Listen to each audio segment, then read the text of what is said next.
Assalamualaikum warahmatullahi wabarakatuh. Salam hangat sahabat. Alhamdulillah kita masih diberikan kesehatan oleh Allah Subhanahu wa taala dan semoga kita termasuk orang-orang yang selalu bersyukur atas segala nikmat yang telah Allah berikan kepada kita. Masih bersama dengan saya Syifa dalam suluk motivasi dari Saung Santri Inayatullah. Sahabat, niat bukan sekadar niat. Niat adalah tahapan terakhir dari rangkaian kehendak dan juga kemauan yang diwujudkan dalam tindakan yang nyata. Sebelum sampai pada niat, tahapan-tahapan sebelumnya yang harus ada dalam diri kita, yaitu adanya khotir atau lintasan hati, adanya irodah atau kehendak dalam diri kita, adanya himmah atau cita-cita, dan adanya azam, kemauan yang kuat dalam diri kita. Jika semua itu tidak ada dalam diri kita, maka niat itu hanya sekedar ucapan dan pasti tidak mungkin bisa kita lakukan. Sahabat, bukan sekedar kata saya niat melakukan sesuatu, atau saya niat pergi haji, saya niat ini atau saya niat itu. Niat itu harus juga dilakukan dan serta juga diwujudkan. Dalam sholat, niat berarti menyengaja dalam hati untuk menunaikan sholat beserta pelaksanaannya saat itu juga. Rasulullah SAW telah bersabda, sholat yang tidak dilakukan dengan niat maka hanya menghasilkan penat dan juga letih. Maka niat dalam sholat sangat penting. Niat adalah ruhnya sholat.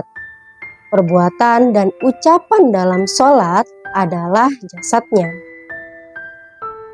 Sholat yang tidak disertai dengan niat dan juga gerakan-gerakan yang teratur, maka tidak ada bedanya dengan gerakan olahraga yang hanya memberikan kesehatan pada kesehatan fisik tetapi tidak pada kesehatan rohani.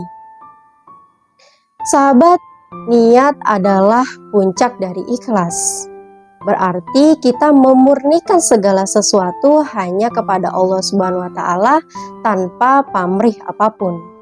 Allah Subhanahu wa taala telah berfirman di dalam Al-Qur'an surat Al-Bayyinah ayat 5, A'udzubillahi minasyaitonirrajim. Wa ma umiru illa liya'budullaha mukhlishina lahuddina hunafa'a wa yuqimus sholata wa yu'tuz zakata wa dzalika dinul qayyimah. Shadaqallahul azim. Padahal mereka hanya diperintahkan menyembah Allah dengan ikhlas menaatinya semata karena menjalankan perintah agama dan juga melakukan sholat, menunaikan zakat, yang demikian itu adalah ajaran agama yang benar dan juga lurus. Lalu bagaimana dengan ibadah-ibadah tertentu yang dimaksudkan untuk mendapatkan sesuatu, seperti halnya sholat istisqa, doa, sholat hajat? Apakah kita melakukan amal ibadah tersebut berarti kita tidak ikhlas? Sahabat, agama diturunkan sebagai kepentingan dan juga kebutuhan manusia. Sehingga pada ketentuannya agama pasti berkaitan dengan kebutuhan manusia. Kemudian agama memberi dua alternatif untuk manusia bisa menyelesaikan masalahnya. Yang pertama, agama menganjurkan untuk kita bersungguh-sungguh menggunakan pengetahuan dan juga kecakapan kita untuk memenuhi kebutuhan diri kita. Yang kedua, agama menganjurkan kita untuk beramal dan juga berdoa kepada Allah Subhanahu wa taala seperti halnya sholat dan juga doa. Kita memohon kepada Allah Subhanahu wa taala, menumpahkan isi hati kita, berkeluh kesah kepada Allah Subhanahu wa taala, maka itu akan mengurangi beban psikis pada seseorang. Jadi, orang yang sholat pasti tidak mudah galau dan juga tidak mudah kacau.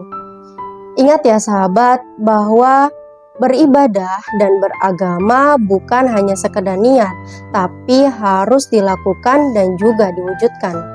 Semoga bermanfaat. Wallahu a'lam bishawab. Wassalamualaikum warahmatullahi wabarakatuh.